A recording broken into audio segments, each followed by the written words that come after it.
ये वीडियो है 25 most repeated chemistry PYQs और क्वेश्चंस पे on the basis of past PYQs. ठीक है, टॉपिक्स तो आपको करने ही चाहिए।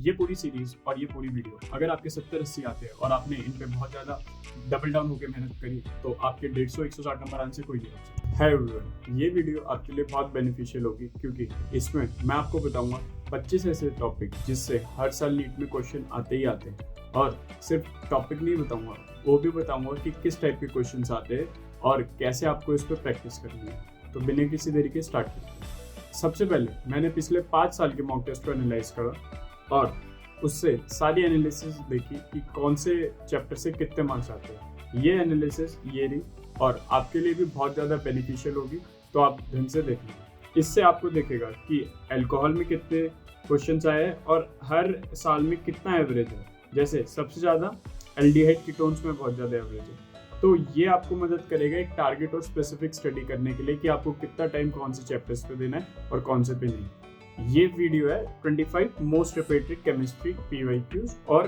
क्वेश्चंस पे on the basis of past PYQs. ठीक है, अब सबसे पहला चैप्टर है केमिकल बॉन्डिंग। केमिकल बॉन्डिंग आपको पता है कितना इंपॉर्टेंट है, पर इसमें से कुछ स्पेसिफिक टॉपिक्स है जिससे क्वेश्चंस आते ही आते हैं और ये टॉपिक्स तो आपको करने ही चाहिए। ये पूरी सीरीज और ये पूरी वीडियो अगर आपके 70-80 आते हैं और आपने इन पे बहुत ज़्यादा डबल डाउन होकर मेहनत करी तो आपके 150-160 नंबर आने से कोई नहीं रोक सकता। देखो, पहले क्वेश्चन आते हैं डाइपोल ऑर्डर पे, हर साल कुछ ना कुछ आता ही है इस पे।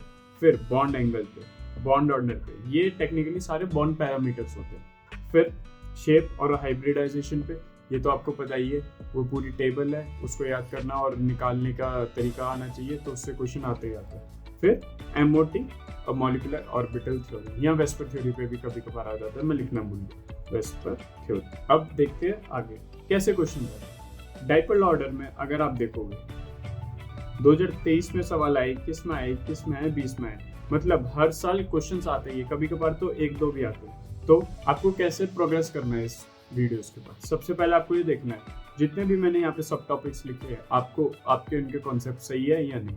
अगर कॉन्सेप्ट सही है पहले तो कॉन्सेप्ट देखना, अगर कॉन्सेप्ट सही है फिर आपको पीवाईक्यूज लगाना, फिर आपको मॉक लगाना, सिर्फ ये आपको लगाना है। अगर कॉन्सेप्ट सही है ठीक है, फिर पीवाईक्यू पे बढ़ो, पीवाईक्यू सही है फिर मॉक टेस्ट पे बढ़ो।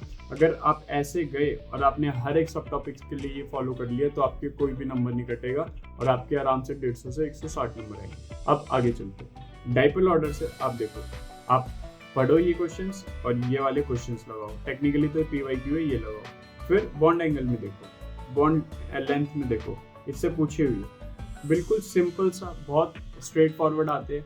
15 सेकंड का क्वेश्चन आता है, जो भी टाइम बचेगा आप फिजिक्स में लगाएंगे, तो आपको ये अच्छे से करना ही करना है। इट्स लाइक अ डू और डाई टॉपिक्स, राइट। फिर शेप और हाइब्रिडाइजेशन में, इसमें पहली बात तो शेप और ज्योमेट्री में कंफ्यूज नहीं होना, एक बहुत छोटा सा कॉन्सेप्ट है तो ये आराम से ध्यान से पढ़ना है। फिर ये देखो डायरेक्ट क्वेश्चन आ रखा है और एक बार नहीं, एकदम सिमिलर क्वेश्चन 21 में आया और 22 में भी आया हुआ। फिर सिमिलर 2020 में आया हुआ और स्टेटमेंट वाइज भी आ जाते हैं कभी कभार, पर आएगा जरूर, कैसे भी आएगा, पर इस टॉपिक से क्वेश्चन आएगा। असर्शन रीजन आ सकता है या कैसे भी, पर क्वेश्चन आएगा। ठीक है, अब आगे बढ़ते हैं। अब सबसे पहले जिनॉन का, इसमें एक क्वेश्चन, एक ट्रिक है बस कि डिस्टॉर्टेड ऑक्टाहेड्रल होता है XgF6 का, ये बच्चे गलत कर देते हैं, तो NCERT में भी बहुत क्लियरली मेंशन है फजान रूल के हिसाब से, तो ये याद रखें। अब आता है MOT से भी 22 में क्वेश्चन आया हुआ है, 20 में आया हुआ है, 19 में आया हुआ है, 18 में आया हुआ है। ये देखो इनकरेक्ट स्टेटमेंट, ऐसे कोई क्वेश्चन उठाते हैं जैसे O2+ - डायमैग्नेटिक, ये तो आपको पता ही भी है, इसमें इलेक्ट्रॉन से गालो वैलेंस, तो वो ऑड नंबर आता है, ऑड नंबर क्या हो जाता है, पैरामैग्नेटिक। ठीक है, अब आगे बढ़ते हैं। ये देखो ऐसे क्वेश्चन आते हैं, प्लीज बहुत इंपॉर्टेंट है, अपने मार्क्स बढ़ाने इस टाइम में बिल्कुल शिद्दत से मेहनत करके आराम से हो जाएगा और आप यही वाले सारे क्वेश्चन केमिस्ट्री के पेपर में देखोगे और फिर आप मेरे को उस दिन थैंक यू बोलोगे। अब चलते हैं periodic table. Also we have built a app जो आपको मदद करेगी और अपने मार्क्स बूस्ट करने में। So this is the app. तो बेसिकली इसमें 20 मॉक टेस्ट आपको मिलेंगे और 4 साइकिल। सबसे पहले आप एक डायग्नोस्टिक टेस्ट दोगे, तीनों सब्जेक्ट्स, जो हमें मदद करेगा आप ये जानने में कि अभी आपकी स्ट्रेंथ क्या है और वीकनेस टॉपिक्स क्या है करंट लेवल।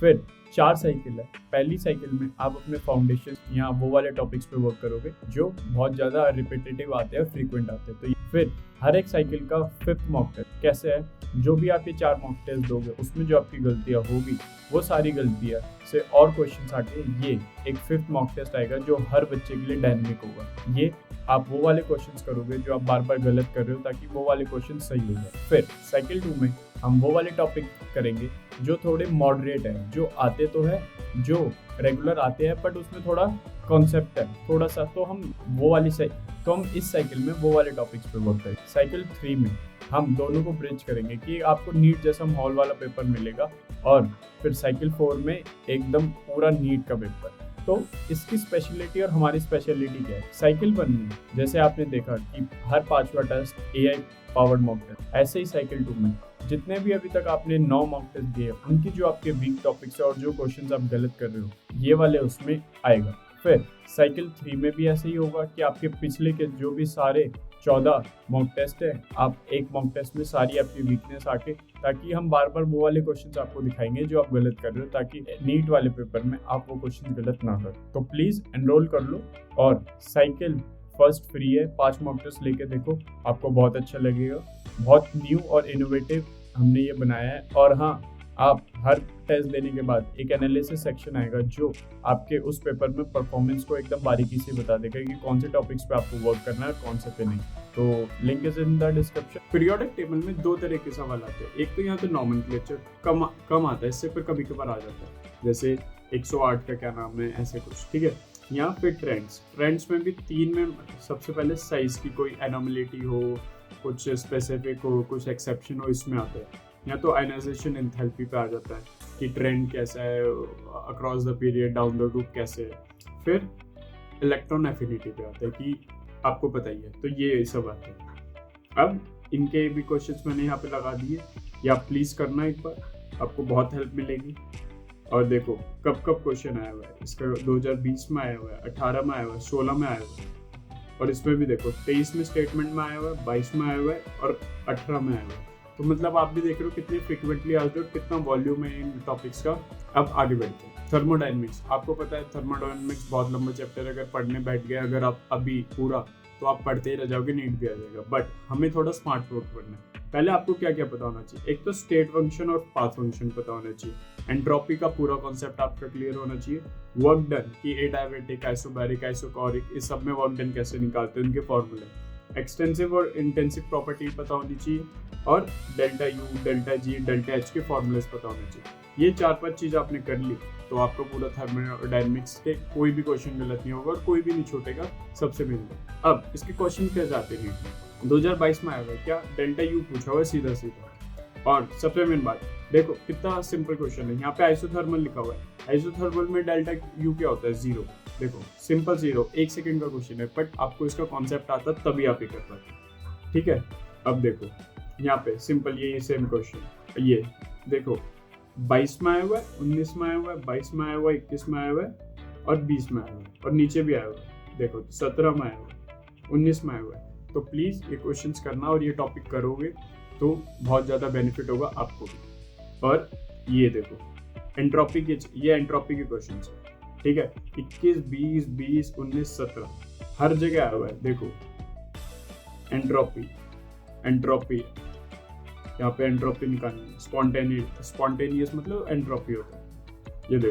ये देखो हर बार क्वेश्चन आ रहा है एंट्रोपी से, तो प्लीज करना अगर थर्मोडायनेमिक्स में पूरे नंबर आ जाए। अब आते हैं थर्मोकेमिस्ट्री। इसमें 2-4 चीजें आपको, heat of formation, heat of combustion, bond energy, Hess law पे अगर आप ये 2-4 चीजें पढ़ोगे तो यहाँ से आपके क्वेश्चन बन जाएंगे और ये चैप्टर आपका पूरा हो जाएगा। अब आते हैं सबसे मेन बात, कोऑर्डिनेशन। बहुत लंबा चैप्टर है, बहुत लेंथी चैप्टर है, पर आप इसमें अगर IUPAC, PBT, CFT, magnetic movement और आइसोमेरिज्म से तो हर बार क्वेश्चन आते ही आते हैं, ये कर लोगे तो बहुत ज़्यादा आपका कवर हो जाएगा। और क्वेश्चंस देखो कैसे आए हुए, आइसोमेरिज्म पे 23 पे भी 22 पे भी सेम, बस थोड़ा सा चेंज है। देख रहे हो 23 पे आया हुआ है या 22 पे आया हुआ है। ये देखो कलर पे आया हुआ है, कलर मतलब मैग्नेटिक मूवमेंट से कलर निकलता है, राइट।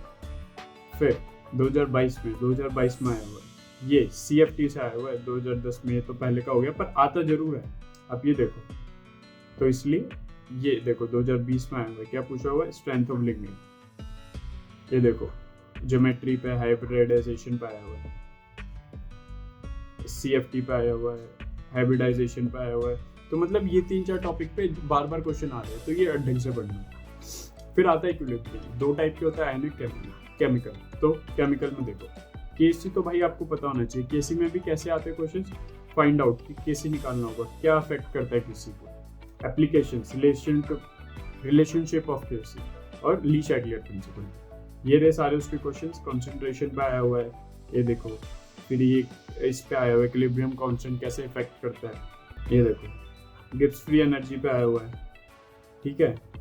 23 में आया हुआ है, 20 में आया हुआ है, 18 में आया हुआ है, 17 में आया हुआ है। तो ये बहुत इंपॉर्टेंट टॉपिक है। फिर आयनिक इक्विलिब्रियम, पीएच निकालना, हाइड्रोलिसिस और केएसपी और सॉल्युबिलिटी प्रोडक्ट और सॉल्युबिलिटी निकालना। क्वेश्चंस कैसे आते हैं ये देखो। 2020 में आया हुआ है, 20 में आया हुआ है, 20 में आया हुआ है, 19 में आया हुआ है, 18 में आया हुआ है, मतलब हर जगह ही आया हुआ है। फिर आता है chemical kinetics, rate of reaction, factor affecting rate of reaction, half life पे आता है, एरेनियस इक्वेशन पे आता है। देखो ये रे क्वेश्चन हाफ लाइफ पे आया हुआ है, फर्स्ट ऑर्डर पे आया हुआ है, वो भी 22 में आया हुआ है। तो ये क्वेश्चंस आपको करने ही करने हैं। और ऐसी वीडियो अगर आपको फिजिक्स और बॉटनी जूलॉजी के लिए भी चाहिए तो प्लीज़ फॉलो।